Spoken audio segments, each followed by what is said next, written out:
ਉਹਨਾਂ ਕੇ ਕਾਜ਼ੀ ਸਾਹਿਬ ਬਹਿਨੋਈ ਸੀ ਸ਼ੇਖ ਦੋਸਤ ਅਲੀ ਮੁਹੰਮਦ ਸਾਹਿਬ ਅਸਲਮ ਉਹਨਾਂ ਦਾ ਮੁੰਡਾ ਹੁੰਦੇ ਉਹ ਤਾਂ ਬਜ਼ੁਰਗ ਹੋ ਗਿਆ ਹੋਵੇ।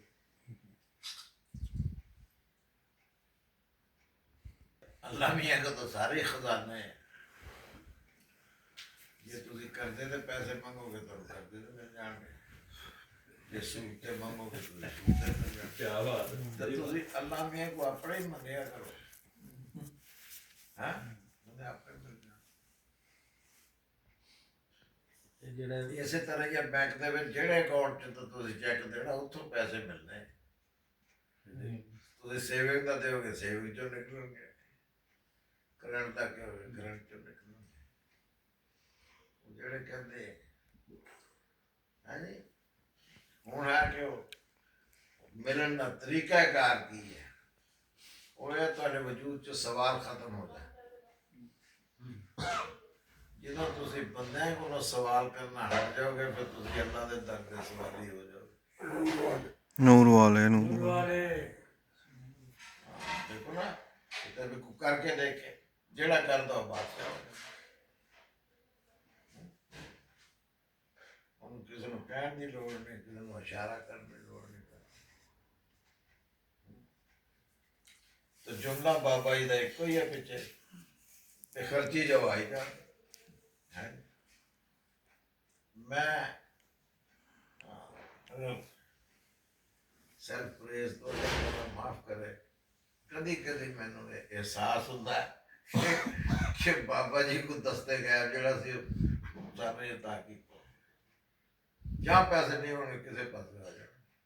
ਹੁਣ ਤੁਸੀਂ ਕੈਟਾਗਰਾਈਜ਼ ਕਰਦੇ ਪਏ ਹੋ ਜੀ ਮੁਰੀਦ ਆ ਗਏ ਮਰੀਜ਼ ਆ ਗਏ, ਉਹ ਤਾਂ ਸਵਾਬ ਹੀ ਨਾ ਬਾਕੀ ਤੇ ਬਣਨੇ ਇਹਨਾਂ ਚੀਜ਼ਾਂ ਦੀ ਕੋਈ ਹਕੀਕਤ ਨਹੀਂ, ਤਾਂ ਅਸਬਾਬ ਨੇ। ਇੱਕ ਦੋਸਤ ਆ ਗਿਆ ਡਾਕਟਰ ਸਾਹਿਬ ਦੇ ਕੋਲ ਹੀ, ਮੈਂ ਮੌਜੂਦ ਸੀ ਉੱਥੇ ਬੈਠਾ ਹੋਇਆ।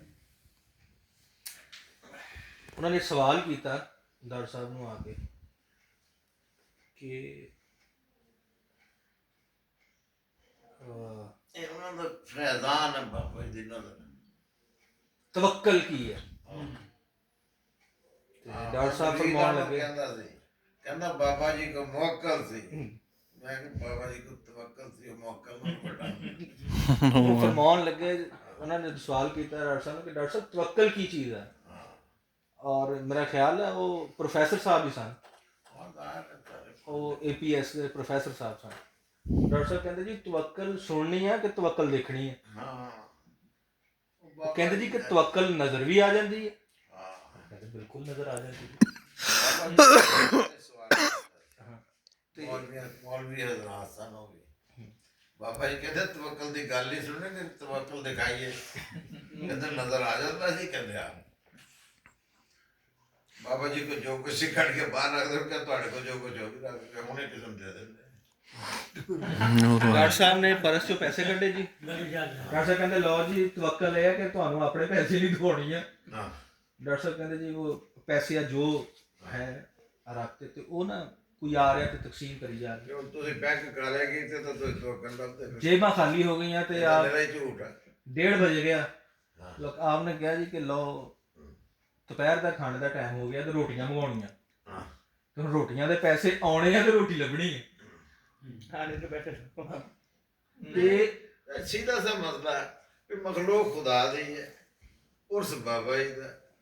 ਤੁਸੀਂ ਮੰਗਦੇ ਅੰਦਰ ਤੁਰੇ ਫਿਰ ਭਈ ਅੱਲਾ ਮੀਆਂ ਨੂੰ ਅੱਲਾ ਮਾਫ ਕਰੇ, ਉਹਨੂੰ ਇਲਮ ਨਹੀਂ ਕਿ ਇਹਨਾਂ ਬੰਦਿਆਂ ਦਾ ਬੰਦੋਬਸਤ ਇਹਨਾਂ ਨੇ ਕਿੱਥੋਂ ਕਰਨਾ। ਇਹਨਾਂ ਨੂੰ ਕੁਛ ਭੇਜਾਂਗੇ ਤਾਂ ਹੋਊਗਾ, ਐਵੇਂ ਤੁਸੀਂ ਕੰਬੀ ਜਾਓ। ਬਾਕੀ ਉਹਦੀ ਸਟ੍ਰੈਟੇਜੀ ਉਹ ਹੈ ਕਿ ਰੱਬ ਨੂੰ ਕਿੱਦਾਂ ਲੁੱਟ ਹੁੰਦਾ ਹੈ ਜੀ।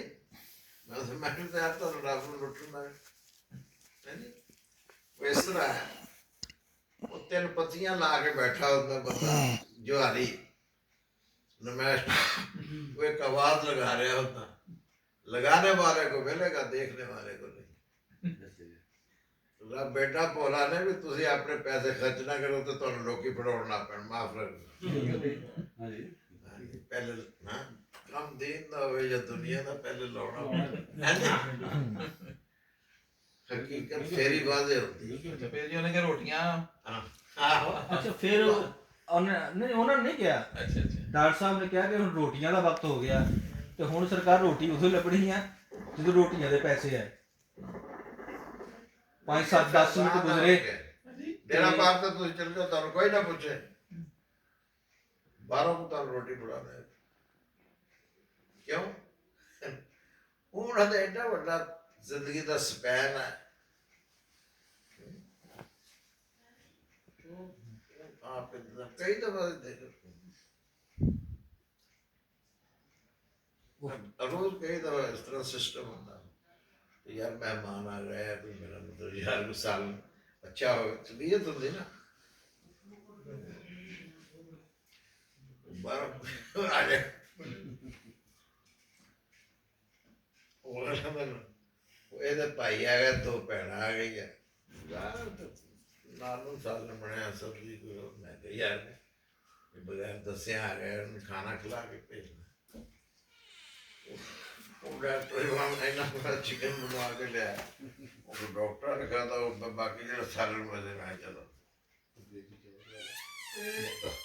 ਦਾ ਹੀ ਨਿਜ਼ਾਮ ਹੋ ਜਾਂਦਾ।